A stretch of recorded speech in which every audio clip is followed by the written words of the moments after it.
جو اب اس کے بعد شاستری صاحب کی وفات ہو گئی تو وہ ایک اور پہلو تھا، لیکن اس وقت مجھے لگا کہ کسیگن جو کر رہے تھے. شیخ صاحب یہ بھٹو سورن سنگھ ڈائلاگ تھا، جو ذوالفقار علی بھٹو اور سورن سنگھ ڈائلاگ تھا جو امریکیوں نے انیشیٹ کروایا ہندوستان اور چین کی جنگ کے بعد 1962 میں، جب ہمیں چین نے کہا کہ آپ کے پاس موقع ہے اور ہمیں امریکہ نے کہا کہ نہیں ہم آپ کا حل نکالتے ہیں. اور اس وقت آئی تھنک پیٹر گالبریتھ یا جان گالبریتھ جو تھے وہ ایمبیسڈر تھے ہندوستان میں، اور پنڈت نہرو کو خطرہ تھا کہ پاکستان 1962 میں لداخ کا فائدہ اٹھائے گا. وہ خوفزدہ تھے، انہوں نے امریکنز کو ایکٹیویٹ کیا. اس موقع کے اوپر جو سوارن سنگھ بھٹو ڈائلاگ تھا، اس میں ہندوستان کیا دینے کو تیار تھا ہمیں کشمیر میں؟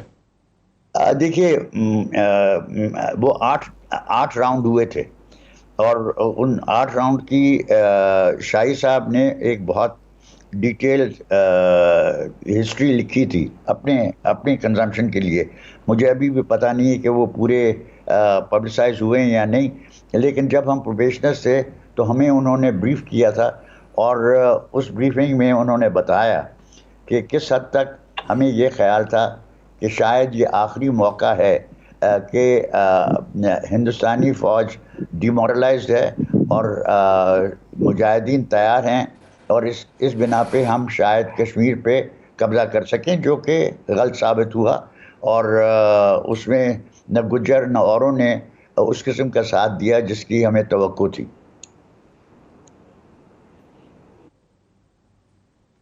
اچھا جنرل امجد شعیب صاحب، کیا آپ ایگری کریں گے کہ ہم سے مس کیلکولیشن ہوئی؟ ہمیں 1962 میں انٹروین کرنا چاہیے تھا، ہم نے 62 میں نہیں کیا، اور 65 میں ہم نے اس وقت انٹروین کیا مقبوضہ کشمیر میں جب ہمارے پاس کوئی خاص تیاری نہیں تھی، اور وہ بہت بہتر اپنے آپ کو ری آرگنائز کر چکے تھے، اور انہوں نے حملہ کر دیا سیالکوٹ لاہور کے اوپر اور پریشر ریلیو کر لیا. انہوں نے ہم سے اسٹریٹجک مس کیلکولیشن ہوئی.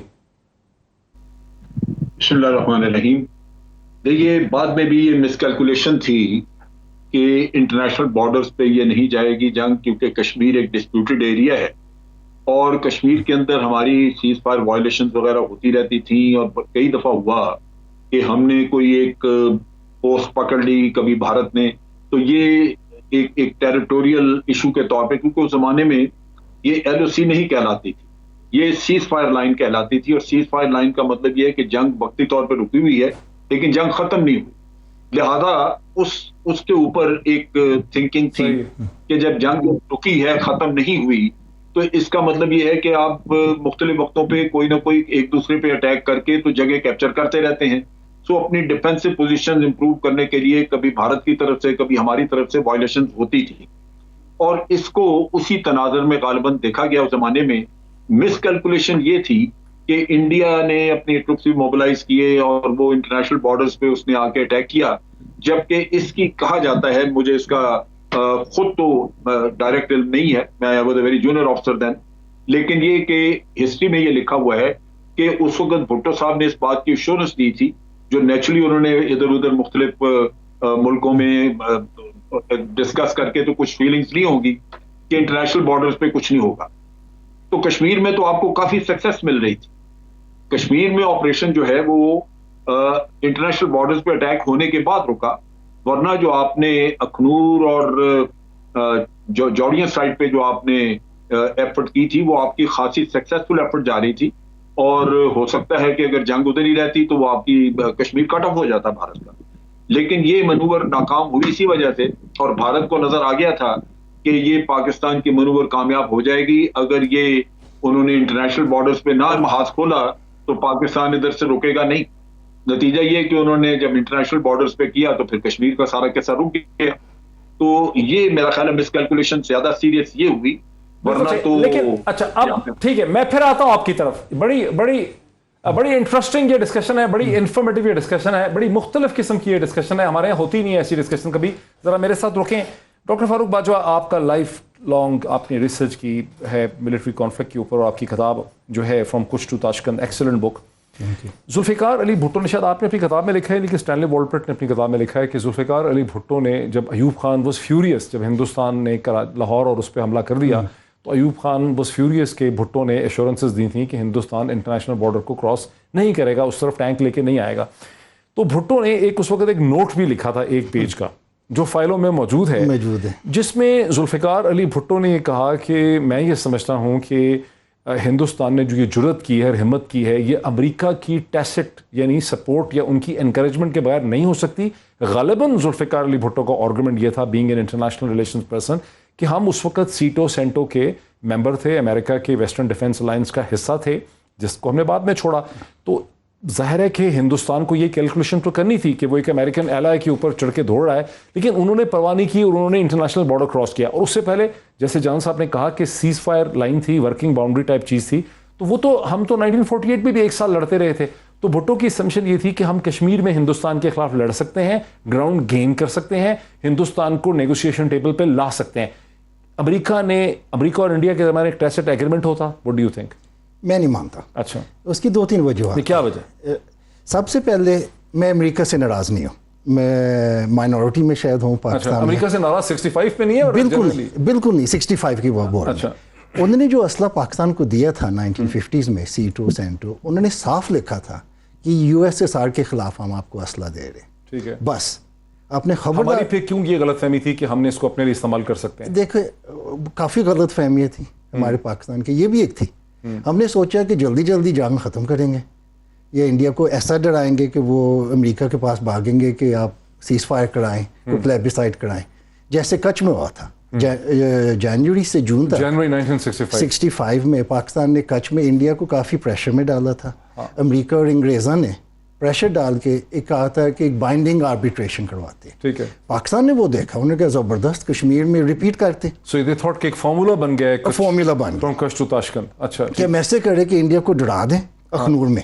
اخنور ایکچولی میں جنرل صاحب سے تھوڑا سا اختلاف کرتا ہوں. اخنور 3 ستمبر کو ہم قبضہ کر سکتے تھے. بالکل کر سکتے تھے. ہم نے نہیں کیا. اختر ملک کو کیوں چینج کیا؟ اختر ملک کو چینج کیا, یا خان کو لائے, 2 دن بیٹھے رہے. 6 ستمبر سے پہلے ہم اخنور کو کیپچر کر سکتے. مقصد کیا تھا کہ ہندوستان زیادہ ناراض نہ ہو جائے؟ ایک تو زیادہ ناراض, اور لاہور پہ نہ حملہ کرے. یہ ہماری سوچ تھی کہ اگر ہم نے اخنور کو کیپچر کیا لاہور پہ لازمی وہ کریں گے. جنرل صاحب, ایوب خان اور موسیٰ یہ سوچ رہے تھے کہ اخنور کو نہ لیا جائے, اسی لیے اختر ملک کو چینج کیا, کمانڈ چینج کر دی. یحییٰ خان نے 2 دن ضائع کیے, اخنور فال کر جاتا تو ہم جموں کی طرف بڑی تیزی سے موو کر سکتے تھے, لیکن ہم موو ہی نہیں کرنا چاہ رہے تھے. کیا کہیں گے آپ؟ یہ ایسے نہیں تھا. جہاں تک میری انڈرسٹینڈنگ ہے, میں نے آرمی میں مختلف وقتوں پہ مختلف لوگوں سے جو ڈسکشن ہوتی رہی, خاص طور پہ اس زمانے میں, وہاں ایک پرسنل ایشو تھا. جنرل یحییٰ کو وہ سامنے لانا چاہتے تھے ایوب خان, اور ان کو نظر آ رہا تھا کہ اخنور اب بالکل ہمارے ہاتھ میں ہے. یہ کمانڈ یعنی بدلنا ان کے لیے صرف یہی تھا کہ یہ ٹرافی جنرل یحییٰ کو مل جائے, کیونکہ اس کو وہ آگے چیف لانا چاہ رہے. نہیں سر, لیکن کمانڈ آپ نے بدل دی. ایک جیتی ہوئی جنگ میں آپ ڈائنامک تھے. نہیں بٹ جان صاحب, ہمارا موومنٹ تھا, ہمارا آرمورڈ موومنٹ ہو رہی تھی, ہم اخنور میں داخل ہو سکتے تھے چند گھنٹوں پہ. آپ نے کمانڈ چینج کر دی, 2 دن ضائع ہو گئے, انڈینز کو ری گروپ ری آرگنائز کرنے کا موقع مل گیا. میں وہی تو کہہ رہا ہوں کہ ایک چھوٹا مقصد حاصل کرنے کے لیے آپ نے ایک بہت بڑا مقصد جو ہے وہ سیکریفائز کیا. یہ ایک بہت بڑی غلطی تھی. ویسے بھی آپریشن میں کمانڈ چینج کرنی نہیں چاہیے کبھی بھی, اور وہ کبھی ہو جاتا ہے کہ اگر آپ کا کمانڈر ایلیمینیٹ ہو گیا, کوئی اور وجہ ہو گئی, آپ نے سیک کر دیا, یہ ایلیمینیٹ ہو گیا, تو پھر تو مجبوری. لیکن یہاں تو وہ بڑا ٹھیک ٹھاک آپریشنز کو چلا رہے تھے. کبھی ان کو یہاں سے رستے سے ہٹایا گیا تھا, ان کو آپ نے ٹرکی بھیج دیا تھا, وہ سینٹو میں چلے گئے تھے جنرل اختر, ان کو بالکل یعنی سسٹم سے باہر کر دیا تھا. اور یہ یحییٰ خان کو پراپ اپ کیا گیا, یحییٰ خان کو پروموٹ کر کے اوپر لانا تھا, جس کی وجہ سے ان کے سر پہ یہ تاج سجانے کے لیے کہ یہ اخنور کے فاتح کہلائیں, یہ سارا کیا. جو 2 دن کی ڈیلے تھی وہ یحییٰ خان کی مجبوری تھی.